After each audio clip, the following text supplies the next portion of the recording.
السلام علیکم ویورز، بسم اللہ الرحمن الرحیم۔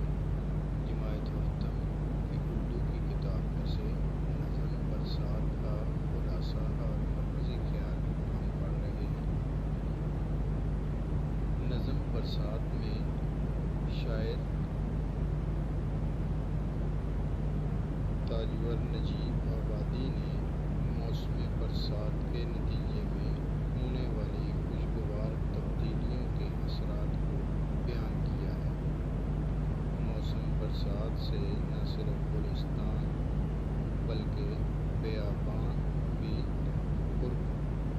دلکش اثرات مرتب ہوتے ہیں۔ صحرا، ویرانے، باغ، چمن، گلستان وغیرہ بارش سے جل تھل ہو جاتے ہیں۔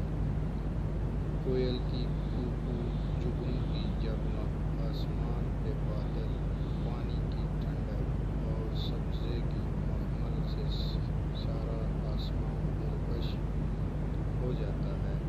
چاروں طرف خوشیوں کا سامان ہر دل کو شادمان بناتا ہے۔ ایسا معلوم ہوتا ہے کہ برسات ہر شخص کی جان ہے۔ آئیے اب نظم برسات کا مرکزی خیال جو ہے وہ پڑھتے ہیں۔ موسم برسات میں گلستان کے رنگ، برکھا، کوئل کی کوکو، جگنو کی جگمگ، پانی کی جل تھل اور سنہرے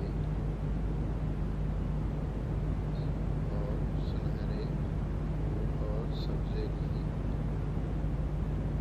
مخمل سے جنگل میں منگل ہو جاتا ہے۔ خوشیوں بھرا دلکش سما دیکھ کر ہر کوئی